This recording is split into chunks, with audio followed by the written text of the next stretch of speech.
senior managers and academic staff, graduates and their families, distinguished guests, ladies and gentlemen.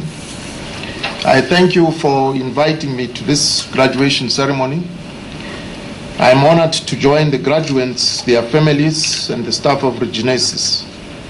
I say congratulations to these worthy graduates in the fields of business administration, business management, and public management.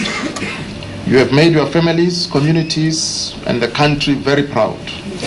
We trust that your achievements will not be yours alone, but that you will attempt to lift others as you climb the ladder in your chosen profession in either the private or the public sector.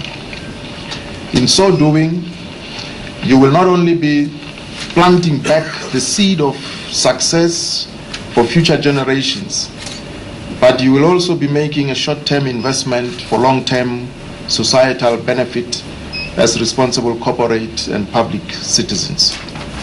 I learned that today's ceremony is very special since Regenesys celebrates the graduation of the first group of Master of Business Administration graduates.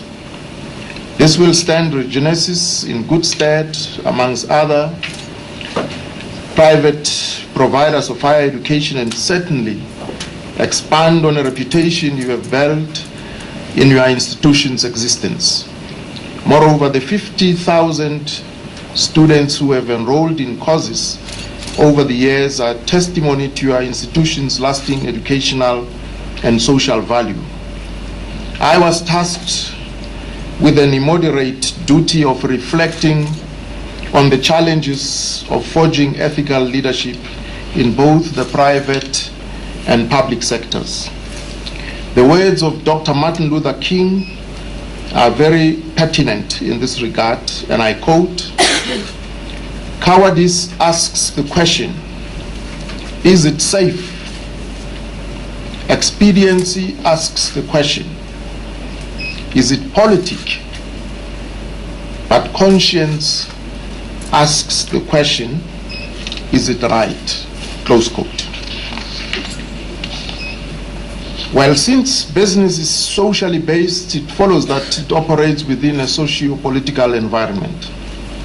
A socio-political environment at any given moment differs from country to country, from time to time, across generations. Unavoidably, the character of the social environment impacts on the policies and vision of business as well.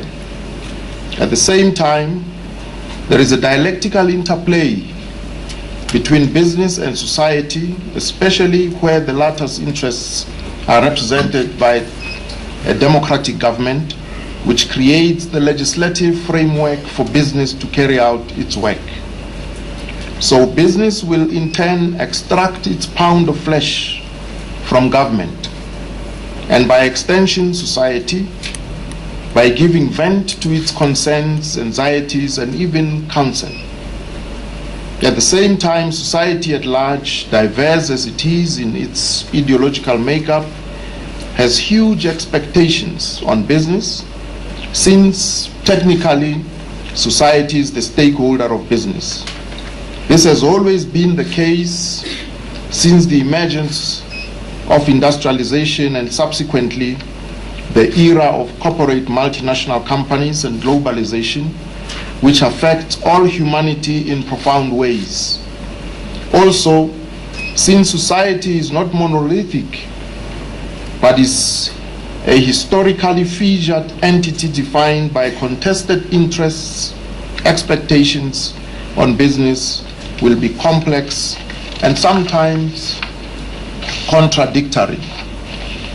While imperatives of human progress would propel our desire to reach the heights of success in our business endeavors, the means through which we reach such apex of success are not always ethically credible. History is littered with such examples. We are sometimes taken in by the philanthropy from internationally acclaimed business magnates, when in fact their ascendance to wealth and power was steeped in less than desirable means in the first place. So